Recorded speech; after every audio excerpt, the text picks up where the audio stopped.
Yepyeni bir yıldan hepinize merhaba. Ben bu videoyu çekerken hala 2021'de olsak da paylaştığımda yeni yıla başlamış olacağız. Normalde çekmeye alışkın olmadığım türde bir video çekiyorum bugün. Açıkçası çok sevdiğim 2021 yılına veda ederken bir yılın insan hayatında neler değiştirebileceğini kendime ve size bir kere daha hatırlatmak için böyle bir video çekmek istedim. Gerçekten yapmayı çok istediğim ve uzun süredir de düşündüğüm bir şeydi. Ve şu zamana kadar paylaşmaya çekindiğim bazı şeyleri paylaşacağım. O yüzden birazcık daha heyecanlıyım. Şimdi söyleyeceğim şeyler geçtiğimiz sene bu dönemlerde çok fazla duymaya ihtiyacım olan şeylerdi. Eminim ki şimdi de bunu izleyen ve bunları duymaya ihtiyacı olan birileri vardır. Lafı da çok da fazla uzatmadan derin bir nefes alıp başlamak istiyorum.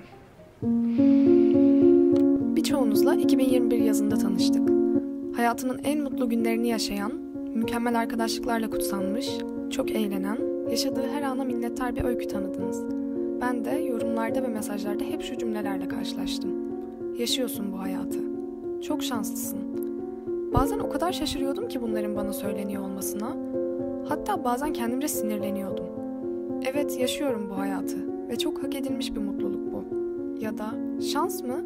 Yaşadığım ne varsa ben inşa ettim diye isyan ediyordum. Mutluluğun hak edilmesi gereken bir şey olmadığını, kendimi şanslı hissetmenin de aslında çabalarımı yok saymak olmadığını öğrenmemiştim daha. Sosyal medyanın çağımızın en büyük illüzyonu olduğunu söylerim hep. Hayatımızdan öncesi ve sonrası bilinmeyen kesitler paylaşıp insanlar nasıl yaşadığımızı düşünsün istiyorsak onu gösteriyoruz. Görselliği daha ön plana, gerçekliği biraz daha gerilere iterek. Bununla size YouTube ve Instagram'da sahte bir mutluluğu gösterdiğimi söylemiyorum. Aksine iyi kötü hiçbir duygumu paylaşmaktan çekinmedim. Sadece kameralar kapalıyken de devam eden bir hayatın olduğunu söylüyorum. Demem o ki 2021'deki öyküyü benim size gösterdiğim kadarıyla tanıyorsunuz zaten. Peki 2020'de dünyanın tüm karmaşasının yanında kendi mücadelesinde kaybolmuş öykü? Hayatındaki tüm olumsuzluklardan kaçış olarak gördüğü Erasmus'u aniden dünyayı saran bir salgın hastalıktan dolayı uçağına 3 gün kala iptal edilmiş, en ihtiyacı olduğu zaman çok değer verdiği insanları yanında bulamamış, stres, depresyon, aşırı düşünme üçgeninden çıkamayan ve bunun sonucu yüzünü basan sivilceler yüzünden psikolojik bir çıkmaza giren kız. Hem duygusal hem bedenen hüsrana uğramış ve yıpranmış. En kötüsü de hiçbir şeyin düzeleceğine dair inancı olmayan. Onun hikayesi de en az şimdiki kadar anlatmaya değerdi. Yeni anlıyorum. Üniversiteye başladığımdan beri kendimle geliştirdiğim stres ve başarı odaklı, değersizlik duygusunu merkez alan sağlıksız ilişki, daha önceki senelerde de sinyal vermiş olsa da 2020'de zihinsel ve bedensel sağlığımı kökünden etkileyecek şekilde tehlikeli bir noktaya ulaştı.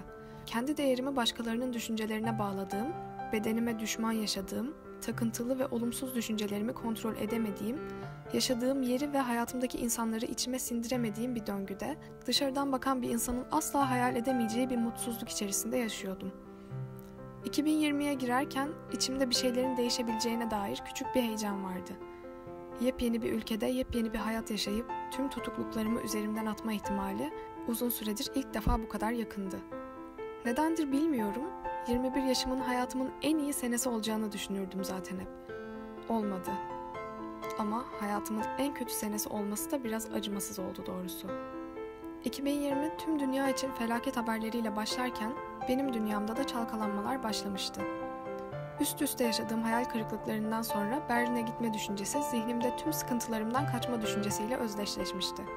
13 Mart'ta sınırlar kapatıldığında elimde kalan tek şey valizlerim değildi. O kadar uğraş üzerine gidememiş olmanın yanı sıra düştüğüm belirsizlik, şimdi ne yapacağımla başlayan panik dalgasını fitilliyordu. Her şeyi olması gerektiği gibi yapmıştım. Hatasız, eksiksiz. Ona rağmen neden olmamıştı? Hayatının 20 senesini alacağı nefese kadar planlayarak yaşayan bir insana çok ağır bir darbeydi bu. Bu sırada beklediğim desteği göstermek bir yana, farklı sıkıntılar yaratan ve yeni şok dalgaları ekleyen çok değer verdiğim insanlara da birer birer yabancılaşıyordum. Ve en sonunda zihnim içeride dönen karmaşayı dışa vurup işleri iyice içinden çıkılmaz bir hale getirmeye karar verdi. 10 gün gibi kısa bir süre içerisinde cildim bu hale geldi. Şimdi baktığımda yaşadığım şey vücudumun yardım isteme mekanizmasıydı.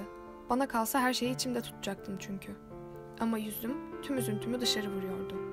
Aynada her gün yüzleştiğim şey sivilceli bir yüzden çok daha fazlasıydı. Vücudumun yardım çığlığını duyuyordum. Ama kendime acımakla o kadar meşguldüm ki beni iyileştirebilecek hiçbir teşebbüste de bulunmuyordum. Aylar boyunca kimseyle görüşmedim. Beni gören herkes niyetleri kötü olmasa dahi şu soruyu soruyorlardı. Ne oldu sana? Kimsenin hatırlatmasına ihtiyacım olmaksızın yüzümün halinin farkındaydım zaten. Bu noktada insanlarla görüşmeyi kesmek en kolay çözüm gibi gelmişti. İnsanların bana acıyarak bakması en büyük korkularımdan biri olduğu için tüm seneyi odamdan çıkmadan yaşadım. Odamda akşama kadar kendimle negatif konuşmalara girer, insanlara gerçek hayatta söyleyemediğim şeyleri zihnimde tekrar döndürür, kendimi ağlatana kadar da durmazdım. Bir gün içimden yükselen tüm bu sevimsiz seslerin yanında bir fısıltı duydum. Değişmek istiyorum. Günlerimi bunalım içerisinde harcamaktan çok yoruldum. Kendimle savaşmaktan çok yoruldum. Çünkü kazanan da benim, kaybeden de. O günden sonra kendimi tamamlanmamış bir proje gibi görmeye başladım. Bir gün iyileşip geriye bakacağımı o kadar iyi biliyordum ki kendimi kayıt altına aldım. Bunlar benim öncesi görüntülerim olacaktı. Bana iyi gelen şeyleri listeledim. Sevdiklerime daha çok sarıldım. Aynanın karşısında saatlerce kıyafet denedim. Her gün farklı bir gün batımını aynı heyecanla izledim. Voleybol oynadım. Son ses müzikle dans ettim. Köpeğimi sevdim.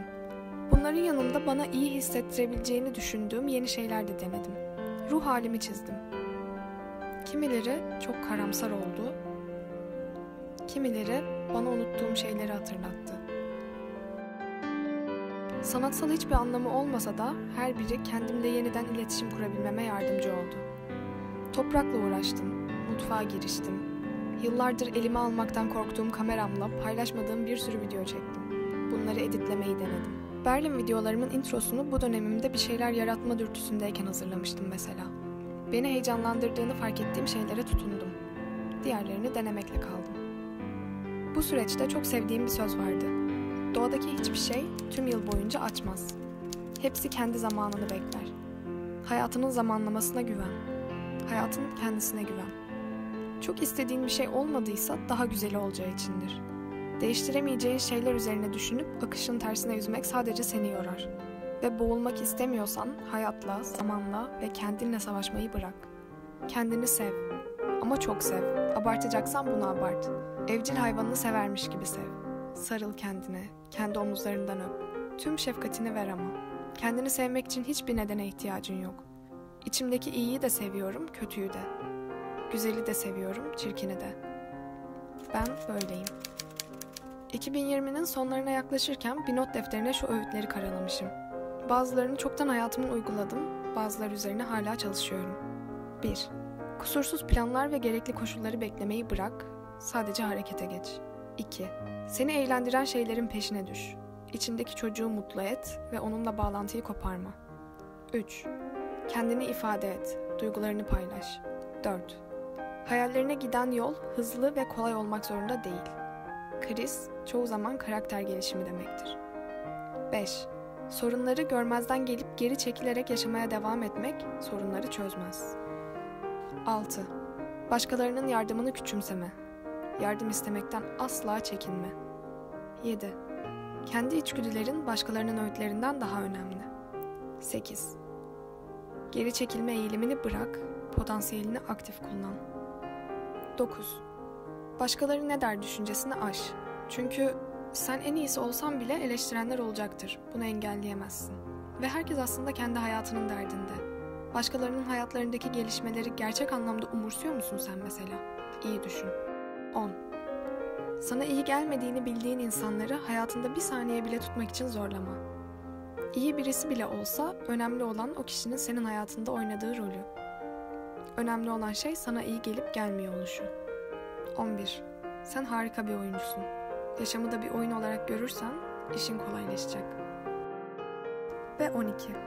Senden önemli hiçbir şey yok.